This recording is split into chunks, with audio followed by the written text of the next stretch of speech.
Welcome back. Lawmakers from both sides of the aisle renewing calls to ban Washington power players from trading on the stock market. Grady Trimble is on Capitol Hill with more for us. Hi, Grady.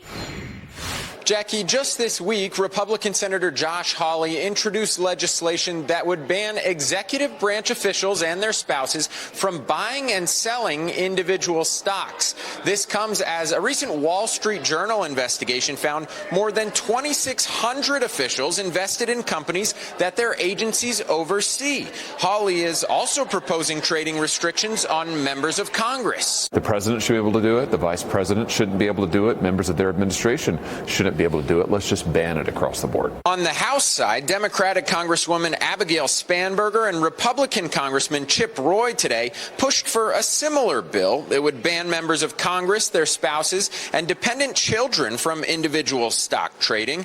This is their third go at passing such legislation, this time with a new Republican House Speaker. When he was then leader, McCarthy said really encouraging things about this legislation, that if he were in the majority, that presumably this sort of effort could move forward. What I think we've got to do, though, is address it. This can't be one of those things that we just kind of walk along and avoid it. Spanberger and Roy bill has more than 50 bipartisan co-sponsors spanning the political gamut from Congressman Adam Schiff to Congressman Matt Gaetz to people who don't typically see eye to eye. Jackie? Grady Trimble, thank you so much. Let's welcome from House Financial Services, Congressman Byron Donalds and former economic advisor to President Trump, Steve Moore. Great to have you both with us. Really appreciate your time tonight. Congressman, I'm going to go ahead and start with you. Very simple question, simply put. Should members of Congress be banned from trading stocks since they are entitled to privileged information? Individual stocks, absolutely. I think the one thing that people got to understand is that you have members like myself. I have an IRA back home where my investment manager team, they manage that money.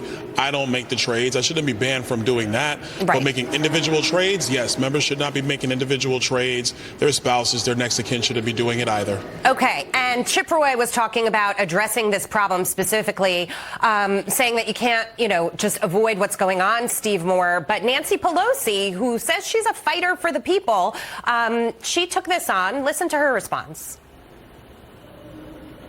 Madam Leader, I wanted to ask you why you and your husband back in March of 2008 accepted and participated in a very large IPO deal from Visa at a time there was major legislation affecting their credit card companies making its way through the House.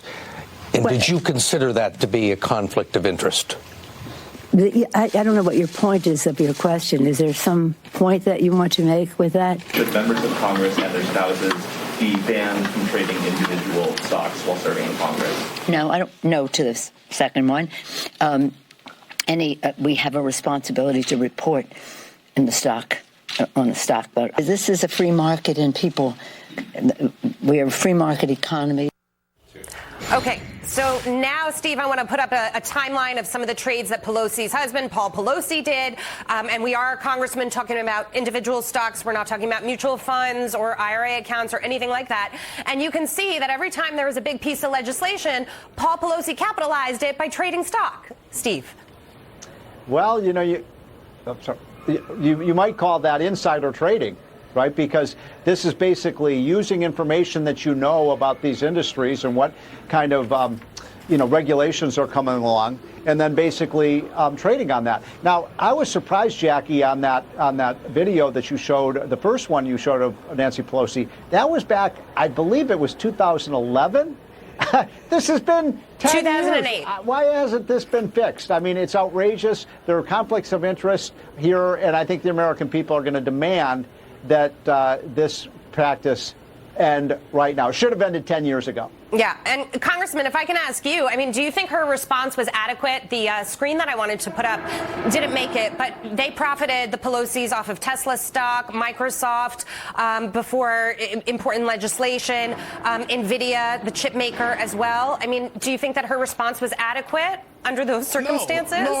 No, I don't. Her response was garbage, hot garbage. Everybody knows that she was messing, her and her husband doing all kind of nefarious stuff. And look, this is the problem. problem. If you had a member of Congress go buy stock in Apple when there was no business going on in Apple, I don't think, up here on Capitol Hill, mind you, I don't think that people would care. But this actually cuts to the core of credibility for members of Congress. And the person who's violated that more than anybody else is the former speaker. And I'll add this. If her name was Nancy Smith, she might have been brought up on insider trading charges. But because she was the Speaker of the House for such a long time, people looked the other way. No, her response was garbage. Everybody's sick of it, which is why we're having to do new legislation to get out from the shadow of her atrocities, the things that her and her husband were doing. Yeah, and just one final question, Steve. I want to come to you, not on stocks specifically, but on the Fed and everything that's going on right now. The White House has said that it won't intervene, but the Fed is, clearly under pressure to raise interest rates at this point. Your thoughts on what's going to happen? It's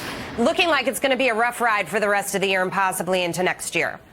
Yeah, you better believe it. And, what's interesting about this, Jackie, is that when you look at the massive spending, I'm glad Congressman Donalds is here because I know he believes this to be true. But the fact is that the reason we have this rising inflation is the out-of-control government spending of trillions and trillions of dollars. You can't keep running $1.5 trillion and $2 trillion deficits per year. And that's why, look, the Fed can't solve this problem itself. Congressman, you and your colleagues have to get rid of these massive deficits or we're going to have inflation like this for years to come. Steve, I totally agree with you. Not only do we need to do that, I think one of the things the Fed can look at is the size of their balance sheet. I'm glad they're starting to shrink it. It needs to shrink more. But yes, Congress has to stop overspending. Congressman Byron Donalds, Steve Moore, I thank you both so much. Thank you. Thank you. Okay.